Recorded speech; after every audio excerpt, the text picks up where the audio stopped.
Welcome everybody to the University of Applied Research and Development. This is our Educators podcast. I'm delighted to have Simon Board with us, who is an executive member with the PDHPE Council. Right, yep. Delighted to have you with us, and also is with the Northern Beaches Christian School. Simon's done his Masters in Leadership and Management at Newcastle University, and we're just stoked to have you with us here today, Simon. Yeah, no worries. It's lovely to be here, and really excited to learn more from everyone you come in touch with. So, yeah, thanks for having me. And it's only because you're an Australian that I can say I'm stoked to have you here, and you'd know what that means. Absolutely. Hey, so Simon, tell us a little bit about your role that you have right now and what you're doing. I have a few different roles. So with the PDHPE Teachers Association, that's like throughout New South Wales. I'm an executive member, so been involved with the leadership of initiatives, everything from trying to grow our membership base, trying to conduct some research on current things like physical literacy at the moment, looking at actual literacy in classrooms, so learning and developing and growing confidence in that. We've just done some webinars actually about remote learning. So we've been putting out to our members and to anyone interested actually some of the approaches that we've found really worked well. So from a leadership perspective, it's been amazing actually, because part of the PDHPE Teachers Association, we have a rural connection. And so we'll do a conference in the rural regions in 1 year, and the next year we'll do it in Sydney. So our aim is to try and connect quite broadly. We've actually found doing webinars does both. You know, we can actually connect between both our rural and our city members. So that's been terrific, and we've got a couple of members that have been involved in that, and we've got some. I think every month we're trying to do a webinar just to try and connect on different topics. So that's one role I've been involved in. I'm student leadership coordinator here at the school, so I've grown our first group of leaders this year into a model which I think's been quite effective, and under difficult times we've managed quite well. But I've used the Wiggins and McTighe backwards approach, where we've essentially we work out what do we want to achieve, where do we want to end up, and then we work back from that. We look at what sort of outcomes do we want in terms of what evidence do we collect to show that we've gained where we want to go. We plan lessons and experiences and develop skills to head in that direction. We involve the individual, we involve the community. So I like to be able to say to young people, this is where we want to be, this is where we want to end up, and they can get a picture of it. They really gauge it, and then they can work back from there and go, well, how do we get there? We have to do this, we have to do this. And I think with young people, they switch off pretty quick, and you've got to make sure you can show them the vision so they can head towards the vision as to really engage them.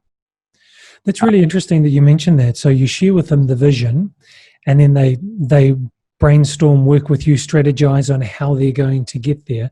Do they have input onto the vision itself? Oh, absolutely. And I mean, when I say a vision, that's a shared vision. And I think from experience, you want to try and give them examples of what can be possible. And I think the hardest thing for young people too is the limitations of things that unfortunately we might try as hard as we like, but this is not going to be possible. So I think a process of elimination, just to make sure they don't get too excited. And it is hard. It's a harsh reality of leadership that you've got to accept that someone's going to say no. But yeah, so definitely I think, and I'm learning leader of PDHPE, so in charge, like head of PE. So in all those capacities, I'm very much about students owning the leadership process and trying to empower them to make decisions and make mistakes, but also guide them along the way. But without that student input, we can't replace their voice. Like it's great to guide them, but we've got to make sure we're listening to them to get really authentic leadership opportunities for the kids. It's interesting you say you need to eliminate, and being comfortable with no and eliminating. I guess that sharpens the focus for them. Yeah, definitely. I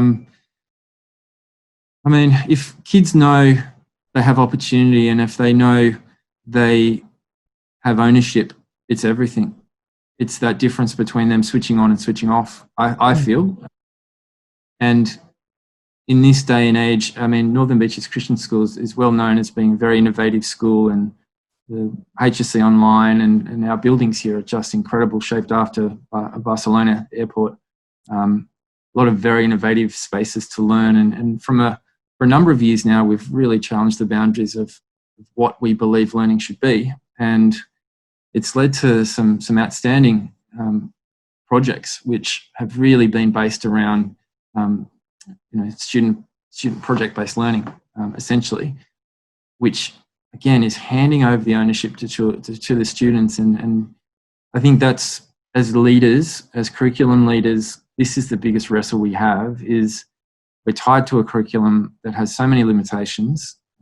It's been designed many years ago, and we need, personally, I think, we need to be ready to offer it back to the kids and back to the students that are going to grow into it in terms of the high schools and to the tertiary study that follows, to let them start shaping it more. And I think our universities have to allow that progression and grow that relationship between high schools and the tertiary education as well. That pathway between the two of them. Yeah, it's frustrating. There is such a disconnect between the two, and we have so many opportunities for rich learning for kids at school. And I think a combination of an overcrowded curriculum and really archaic curriculum design really limits our opportunities for kids for really rich learning. You mentioned a few minutes ago about getting the community involved in this backwards approach. How do you get involved with the community, involve them in the process? I think the community is an interesting one, and I'll give an example. We did a project-based learning approach where we looked at design for the aged with a year group, and the idea was we looked at the Institute of Longevity and at Stanford University, and they were designing some really cool projects where university students would come up with these ideas that would help the aged population. And I thought that's fantastic, because we want our kids to look to the future. We've got an aging population. We want to get hands-on.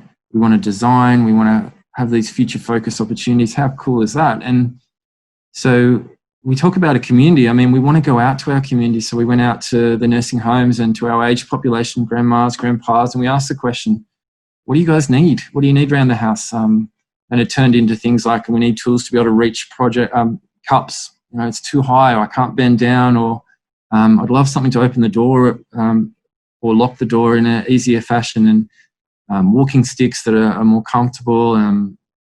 Even there's future approaches of trying to tell if an uneven surface is coming up, when they learnt that was a problem for their elderly family members. So also to the point where, we came up with some designs that you could put in a 3D printer of a bottle turner that the kids came up with. And that was just a godsend for a family member that really was struggling just with something as simple as that. So when I talk about community, I think a couple of things we've got to think about. It's got to be authentic, it's got to be real life, and it's got to be high quality research. And the Institute of Longevity at Stanford there has got some awesome inspirational designs that are going on already. And then just to tailor that to our environment here wasn't that difficult. And then just to reach out to the community was the next step, just to increase that authenticity. Wonderful. The Wiggins McTighe backwards approach, you're using that with students as an educational model or leadership model with the students. Do you also use that with staff? Does your school-wide use that approach? It's not, I wouldn't say it's a school-wide approach. It's something that I've used, and I've used in each of the schools I've taught in. And again, I use it in the department as well. I just think, well, we've got a problem. Here's our way to solve it. Let's look at where we want to be and work backwards, and involve all the facets that we need to involve to get to that point. So the beauty of it is that you can actually use whatever whatever variables or components you want to use. You can eliminate different things if it's not relevant, and you're able to work through a process that is very logical and can actually be scaffolded really easily. And kids like that because they can just fill in the boxes and go, well, okay, this is where I want to go. How do I get there? I've got to fill in this. What skills do I need? How am I going to involve the community? How am I going to measure success? So I think all the components really offer a lot of self-checking as you're going and getting the kids to solve problems as they're doing it, and certainly as when the project gets up and running, they can actually have solutions to most of their problems. So I like it because it's very practical. Mm. Tell us about your masters and what your focus was in your masters. Yeah, I mean, my focus essentially was I had, a couple of major studies I did towards the end really looked at the administration of schools and some of the disconnects that happen between whether it's an IT department or whether it's a pastoral care program or whatever it might be. It was using looking at the flow between the disconnects that often occur when, particularly with technology, when you have a whole range of different initiatives being introduced that change so quickly, and databases that don't talk to databases, and you have processes that are a little archaic, and you end up finding that staff are doing jobs they shouldn't really need to do, because once you get processes in place, there's efficiency. Everyone knows their job. It's done consistently. But when you have a bit of a mishmash of things happening in different areas and there's not that strategic planning with it, it's very time consuming, it's not effective, and it's frustrating.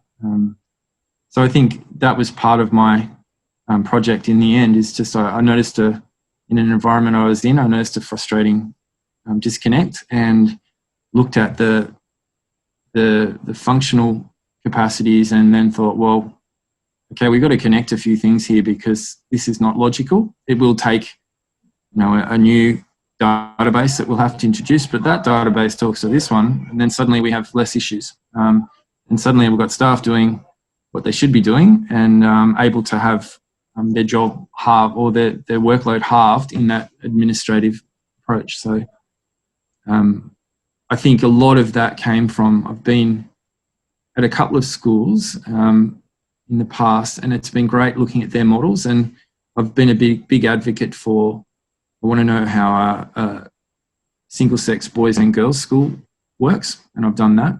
I've done co-ed. This is my second co-ed school. And I think it's really interesting looking at all the dynamics of these environments. You learn a lot about what works and what doesn't, and some basic strategies that are really effective. Because you work at a number of different levels, like you're on the council and statewide initiatives and being in different schools, what would you say predominantly are some of the gaps in educational leadership that could be filled? Yeah, look, I think that